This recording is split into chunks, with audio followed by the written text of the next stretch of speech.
you're doing well. 30 seconds ago, I just completed the 30-second ultimate 48-hour retreat. As you can see behind me, I'm still all set up for retreat mode. We just got off the call literally 90 seconds ago, and I'm like, quickly close this program, open this program, and start on my Monday morning live with Nat. How awesomely timed was that? And it doesn't stop from here. I've got a couple of lives, and then I've got my accountability call with my Aussie retreat group from 2 weeks ago. We had such an amazing time. We're the kids in America. We're the kids in America. I was just going off the song and dancing with everybody. So it's wonderful. I love retreat, and I just wanted to cry at the end.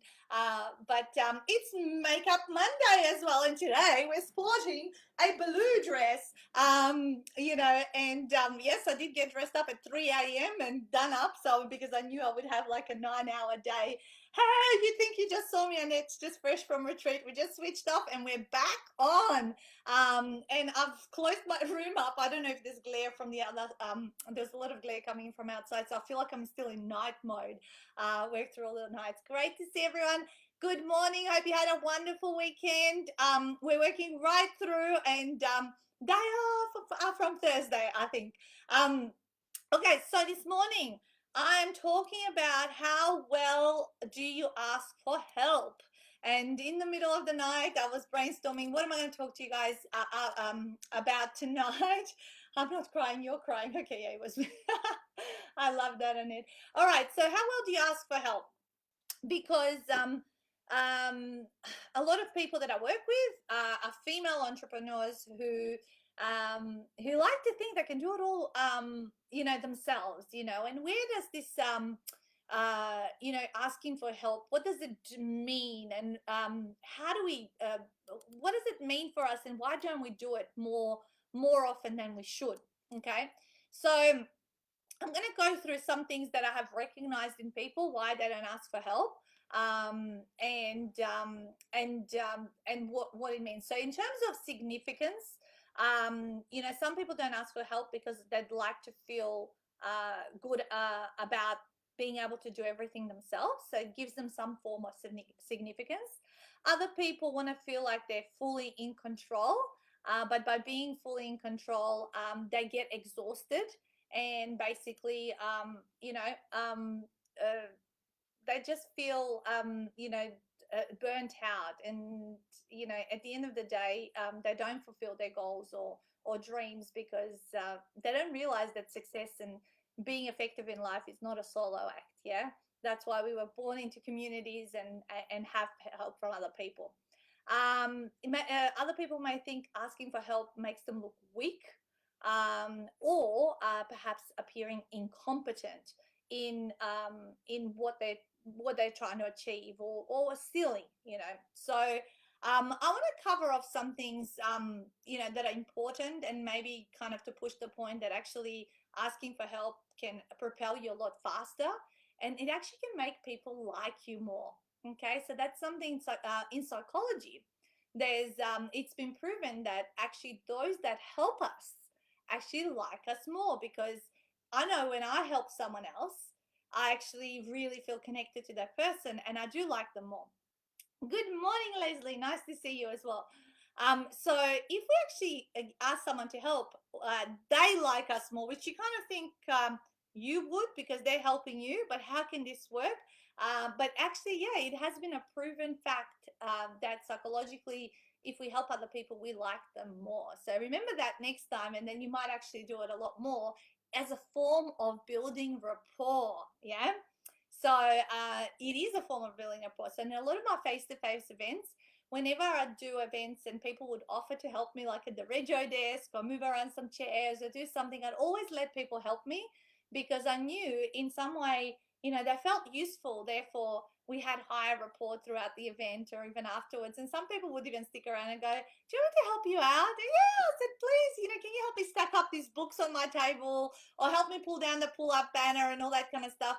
And then you have these casual conversations where you actually build a lot of deeper of a relationship. So that's just some of the examples that I have noticed when I actually do allow people to help me. Yeah. Good morning, Sharon. Great to see you. I've been seeing you following the retreat throughout the weekend. So, first point is to remember that success is not a solo act. To create what we're creating, or even what I do nowadays, I'm not on my own. People might see me as the face of the business, and that's something that is a misconception when other people think, oh, she's doing it all on her own. I wouldn't want to be like, it's always on. But I have such a big team behind me that is supporting myself, the authors, each other, that it makes it so much more fun. I was so scared about, employing people into my business because it was a scary extra responsibility to take on. But ever since I started, building a team member more and more and more throughout these years, especially the last 5 or 6 years, as we have grown, probably one team member per year.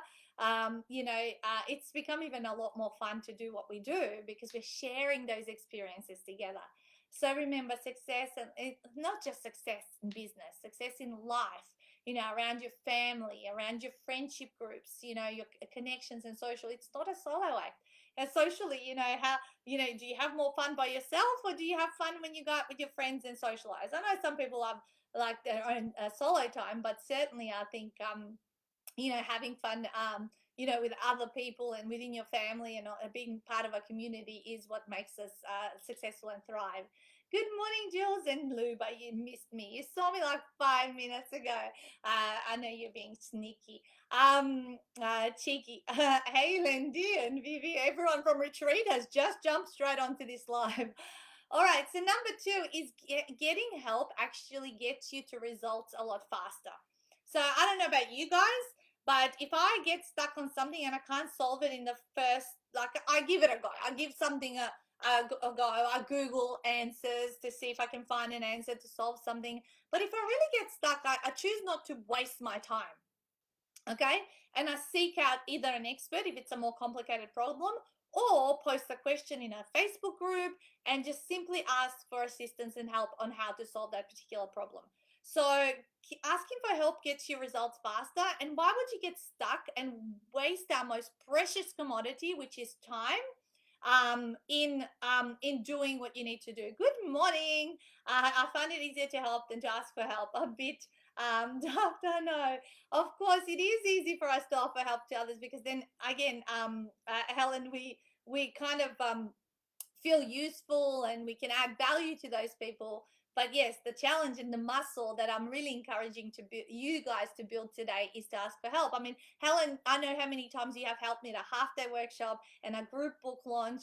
And I had to ask, like, I'm always asking some of my authors to assist me. Even this morning, I had to ask my USA group if anyone would be available to come on live on this Wednesday's half day workshop to give us a testimonial because it would be really helpful. And then they help us, and we build higher rapport and connection with them, and it all works amazing in that regard. So it's all about flexing that asking for help muscle that a lot of people struggle to flex. Yeah. So get your results a lot faster. So remember, don't stay in the slow lane or in the stuck lane. Worse. Yeah. So there's the stuck lane, the slow lane, and the fast lane.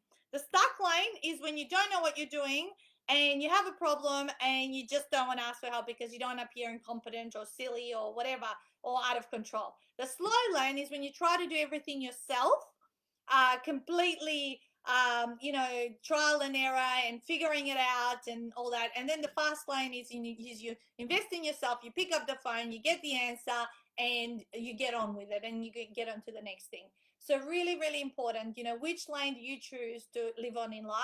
And it definitely you will relate it to how much help you ask for, in the things that you're looking to solve for yourself and to get ahead on.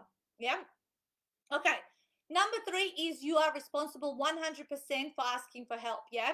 So I've often heard people say, "Oh, I'm always helping other people, but no one seems to want to help me." Or no one thinks of me. Everyone else is so selfish, and they all just think about themselves. This happens a lot in families. And I've seen it in some of my family members, that can say that I'm always doing stuff for you, you're so selfish or whatever. Or can't you just think of it? Can you be more thoughtful? Hang on a second. Everyone's living their own lives, right? If you want help, ask for help. I hate when people expect to beat around. Yeah, they're gonna drop hints, but not tell you what they want. In life, you got to tell people what you. If you want to get what you want, you got to tell people what you want. You can't go, oh, they're gonna read my mind. Oh, I hope they do. Maybe if I behave this way or play the damsel in distress, maybe they'll help me. You're right. Everyone's too worried about solving their own problems, right? So ask for help. Tell people what you want and see if you're going to get it. Worst thing can happen, they say no, but at least you said, this is what I want. So that's how I always say that to my family, my kids, and all that. So just tell me exactly what you want. Don't expect me to read your mind, because I've got a million and one things running through my head of the things that I need to do and get organized in everything that I'm doing, right? So you are responsible 100% to ask for help, and you're responsible to understand that other people are not mind readers.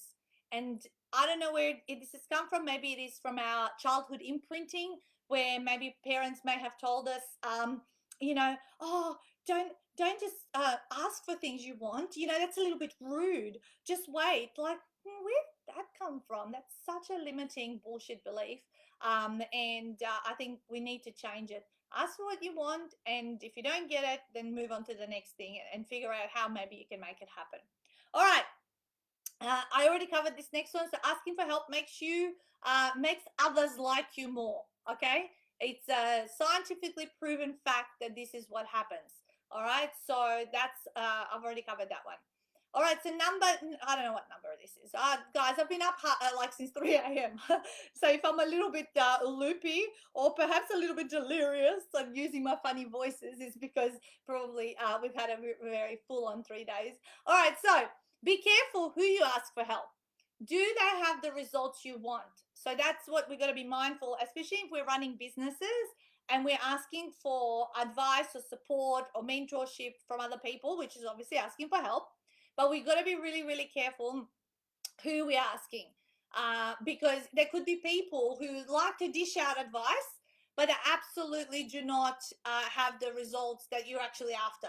So why would you listen for advice or gain help from those that don't have the results that you want? So be very careful who you're asking for help from, and what are their results, and do they have any credibility in the thing that you're seeking help. So I'm talking about more specialized stuff. Of course, there's the family help and the lend a hand kind of thing, support from friends and all that. But then this is the professional help. And often I can see people like, they go in a Facebook group and they put up this post about something like really specialized and expertise and ask for support. And then million other people try to put in their 2 cents. But how do you know that any of these people have got the credibility of the results that you're after? Good morning, Shelley. I look forward to seeing you on our accountability course soon. And same to you, Teloa. There you go. My authors are up and at it and ready to start another wonderful week. Okay, guys, so be careful you ask for help. Do they have the results you're after? All right, so the next one is when others ask you, also know when to say no. Okay, Helen, if you're still there, when others ask you for help, also know when to say no. Make sure that you have set boundaries around what and how you're willing to, and how much time you're willing to invest into helping other people. Okay, because we also have to achieve our agendas, our goals, and the things. Sometimes people can put so many other people in front of themselves to the detriment of themselves. Yeah, where they don't have time to look after their health. They don't have time to focus on their own self-care, or get the other stuff that needs to be done because they keep saying yes to others. So how do we build the boundaries and the muscle around, uh, you know, who you're, who you're saying yes and no to? And the more successful you get in life, the more no that you should be saying to people. No, I won't do that. No, I don't think this is a good opportunity for me. No, I will not come to this event because I've got other things that are higher on my values list. Yes. So really tell her, yes, you really need to work on that. You are such an amazing giver. And trust me, being a giver is wonderful. We all love those people who sacrifice for us, and we appreciate them, and I hope you do. But also stop and think sometimes those people, and sometimes if there's people like that in my life, I I sometimes even just tell them the hard truth. You need to stop. It's not that other people are misusing you or sorry using you, or I don't know what word I'm after. It's because you don't know how to say no, so it's not their fault.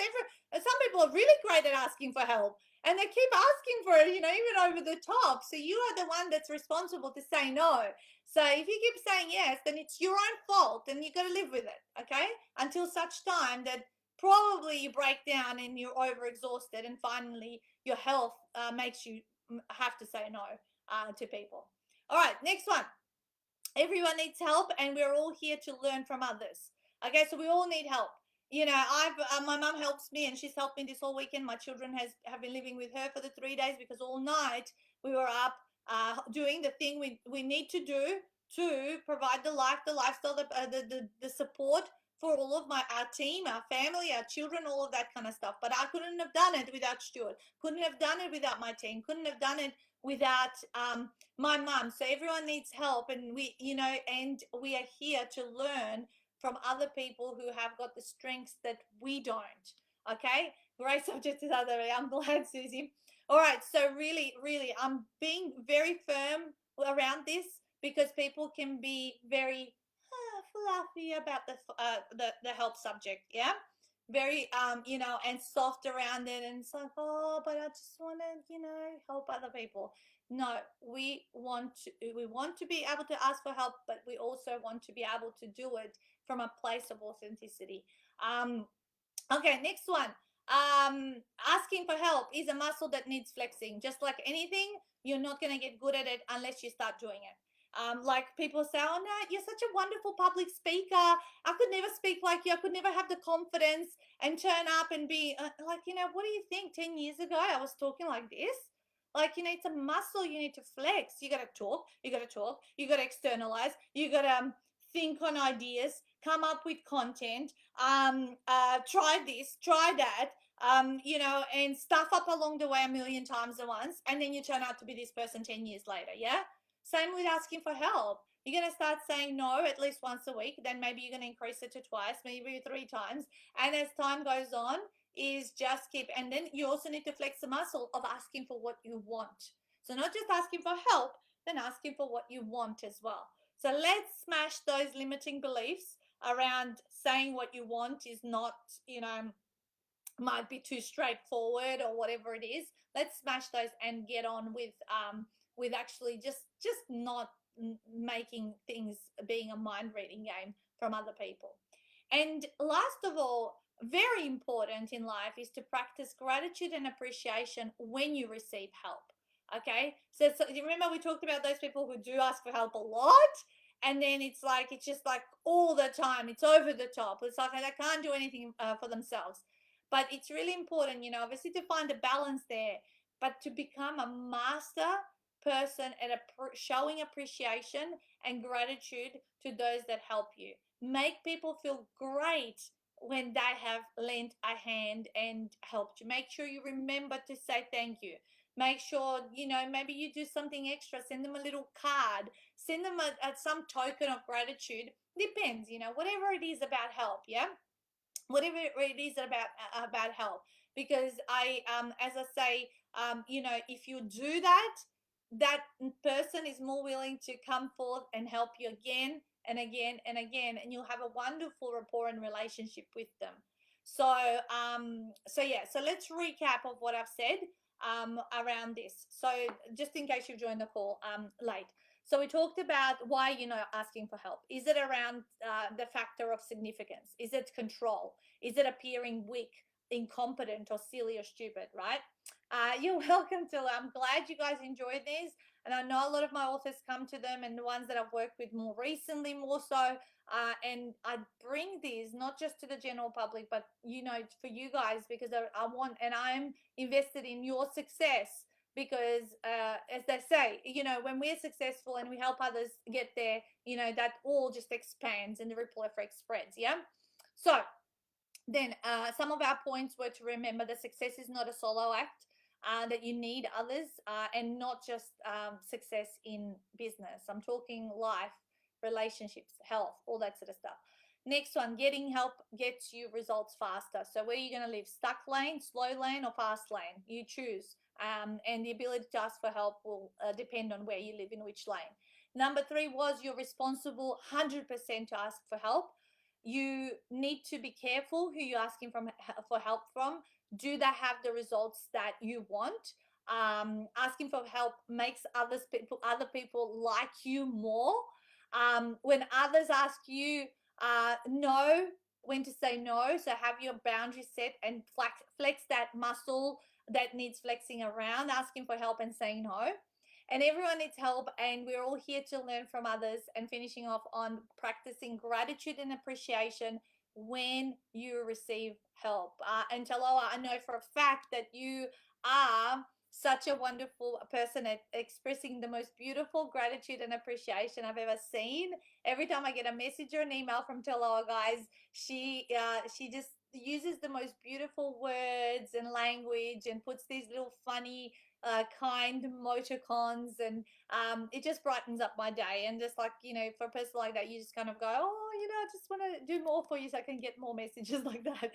So there you go. How well do you ask for help? I hope this is giving you some point of thought. Let me know if you've watched it live or as a recording. What was one thing that stood out for you that you're going to do moving forward this week? I really want you to be successful and to not find this hard. To enjoy life and enjoy receiving help as much as you love giving it. So I'm going to cut it 5 minutes short because I'm busting to go to the bathroom. I have not stopped since 3 o'clock. I need to swap over to another live and make it nice, short and sharp and fast. 22 minutes today you get from me. I'll come back on next Monday. If there's any topic you want me to speak on in a bit more detail, I can come on, and always helps me when people give me ideas around my Monday morning lives, because it's always something inspiration that inspires me that I want to talk to you. So as always, I hope you have a wonderful week, and go and smash it out. Smash it out. Love you guys. Talk to you next time.